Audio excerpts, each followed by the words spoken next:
Hello and welcome to Mind Polish. In this video, we will reveal the connection between Israel's actions in Gaza and its thirst for sexual violence. Before we start, please remember to like and subscribe to our channel. Let's get into it. A recent report by the Associated Press has revealed that many of Israel's claims about the events of October 7th were fabricated, intended to provide political cover for its actions in Gaza in the most miserable way. Unfortunately, these falsehoods were effective, with allegations of Hamas mass raping Israeli women being broadcast globally, increasing Western tolerance for Israel's actions in Gaza and the West Bank, if not supporting it all the way.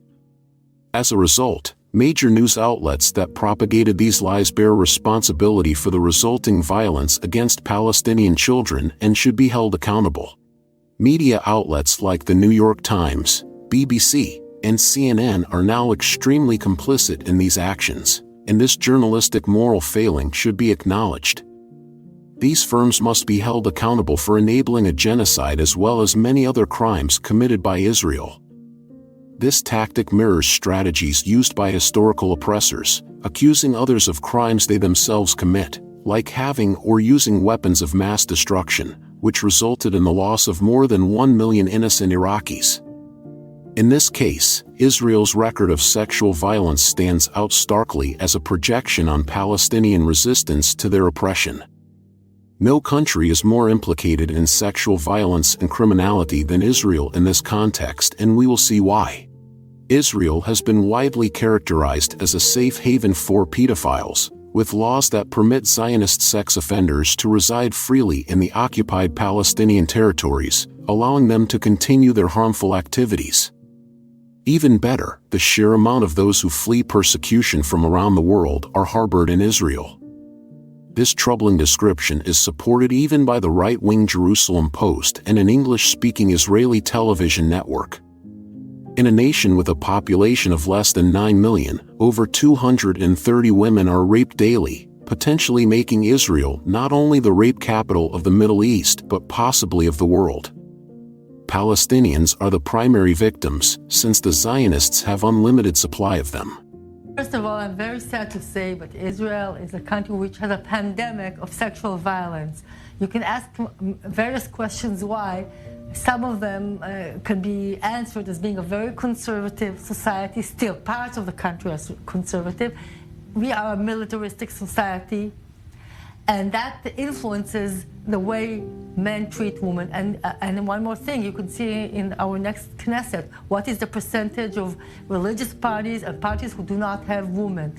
There is not yet equality between women and men, and that influences also the rate of very, very high sexual violence in this country. But what happens in Israel many times is that when offenders do reach jail, and that does not happen often, because about 2-3% of all of the files of complaints to the police, only about 2%, 3% of them reach the court system in Israel.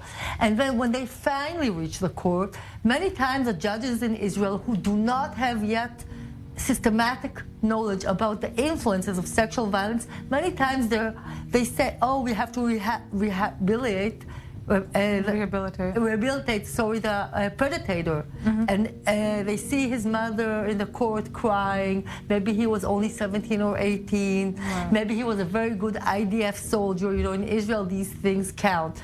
But they don't hear and see and understand enough the victim, the survivor. And that's why many times they give lower sentences, first of all, and then when these guys reach jail in the end, they're released. Many times they don't serve the full sentence, and they're released again, and 20% of the sex offenders repeatedly go back to jail. The statistics reveal a disturbing reality. Nearly 50% of reported sexual abuse cases involve underage girls, 92% of rape investigations are closed without charges, and 75% of convicted sex offenders are released early in Israel. This pervasive issue is attributed to Zionism, which has corrupted all levels of Israeli society along with the good old Jewish traditions, but it is particularly within the armed forces that these incidents are more widespread. Over the past 8 months in Gaza, Israeli soldiers have reportedly committed acts of genocide, killing over 10,000 women. They have also been seen dressing in their victims' clothing and sharing these images on social media, behavior that is disturbingly normalized within Zionist ideology. But it is nothing new, because according to 1948 Zionist militants who took over Palestine, they did the same actions against displaced women, under death threats, and laughed about it in a recent interview with some of them. הרגנו בהם, בלי נקיפת מצפון. הרגת, אז עשית דבר טוב. הייתי מוכן להרוג. אני אספר לה שאני הייתי רוצח. עד עכשיו רצית אקדח, טרטט, הרג את כולם. יאללה, רפו אותם כמו חרוד. בזמן קרב, אם מישהו הרים ידיים, משהו כזה, לא לקחתי שבויים. כמה עד עכשיו אנשים הרגת ככה? לא ספרתי. אני לא יכול לדעת בחיי. הוא תפס אישה, חתיכה צעירה, נכנס לבית אחד, הכין חדר מיטות עם מיטל, פרטה לזיין אותה. הילדה חזרה סמרטוט, אחד אנס שם איזה ילדה בת 16, משהו כזה. אתה מבין? אבל זה מכוער מאוד. היה לנו בחור אחד, הוא נפטר, הוא היה פרא אדם. הוא לקח פשוט מאוד ורצח אותם בתוך המכלאות. חוטי ברזל כאלה, עגולים כאלה, אספו כל הגברים. הם יושבים שם כולם על הרצפה, ובא מישהו ולוקח תת מקלע ומתחיל זה, מחליף מחסנית, שלקחו את הלוויורים ורדפו אחרי חבר'ה ושרפו אותם. זה היה משהו זוועתי, וזה אסור לספר, אני לא אדבר על זה. מלחמה זה מלחמה. The brazenness of this sexualized criminal behavior is evident as Israeli soldiers taunt Arab girls online. I won't kill any more Palestinian kids. You killed 25 kids, like you're proud of that? If you love Palestinians, you'll show me. בבקשה, דבר ראשון. ממצא ראשון. יפה. וואה. ממצא שני. גול נפש, מחבלים ארורים. לבן, כמו שצריך. מחבלים ארורים. ממש, כותנה, כמו שצריך, מוכן. החבר'ה פה, כמו שאתם רואים, שבוזים מהממצאים. מה שהם מצאו. חבר'ה, תהיו רגועים. אל תדאגו, שומרים עליכם. Israel! Our people come from Israel! You have come your people! Zionism is a political movement which is causing bloodshed. It's a bloodshed. That's where our family is from. I'm from Israel. How can you hold that flag? This is because the actions of the Zionist people, they are responsible for the bloodshed. That's where our ancestors. We lived in a beautiful peace. What flag is that? How can you say that? You're a Jew! We lived in a beautiful peace with Palestinian people for hundreds of years.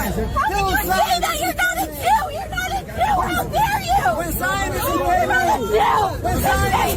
in, they caused the bloodshed. They caused rivers of bloodshed. How can you say that? You're Jewish! How can you cheat your own people? Who is a Jew? We're Jews! It's our He was against Judaism. We're all Jews here. Yeah, so how are they saying that? Because they believe in God. Jewish, I'm standing it. I don't want that. That's our country! The Talmud says our country like that. That is our country! How dare you say that about our own people? What's wrong with you?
This is what occurs when a nation-state is established on stolen land, leading to the killing, dispossession, and displacement of its indigenous population.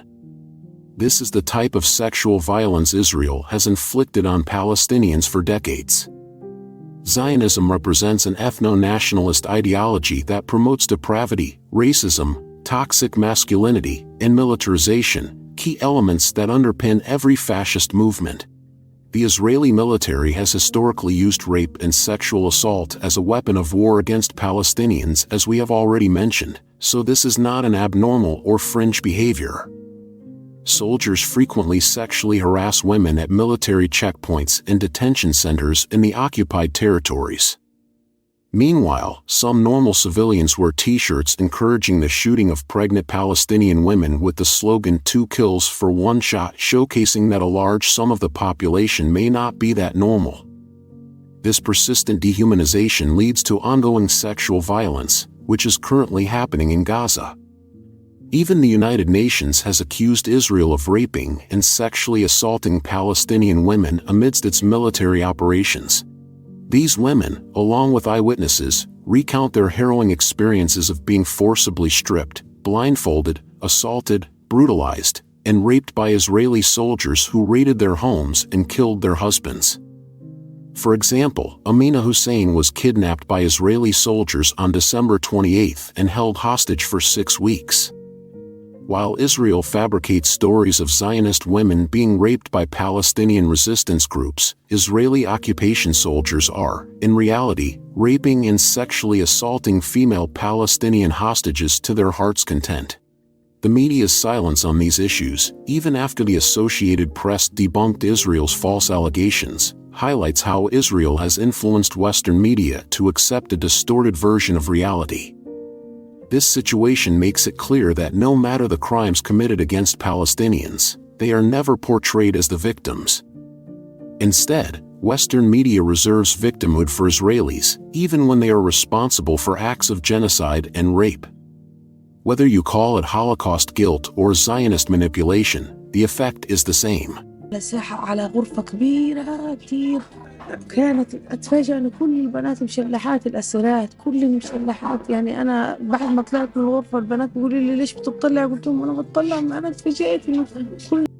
However, it is important to acknowledge that CNN, despite its history of downplaying Israeli crimes as if they are the most moral militants of the world, may be owed some credit. 2 weeks ago, CNN provided insight into Israel's torture chambers, where thousands of innocent Palestinian men, women, and children are detained. This horror has even prompted protests from Israeli human rights activists. If you examine this sign held by one of the Israeli protesters, you will see it references the recent killing of a Palestinian man, who died after Israeli soldiers inserted an electric stick into his anus. This is a reflection of Zionism. This is Israel. In this context, Palestinian men are routinely subjected to sexual torture, including forced nudity in freezing conditions, kicks or strikes to the genitals, threats of rape and sodomization, and actual instances of rape and sodomization. It's important to recognize that the vast majority of male Palestinian detainees in Israeli military detention centers are held without charge or trial. Essentially, they are hostages, similar to those held by Hamas in Gaza, though Israel holds nearly 40 times as many.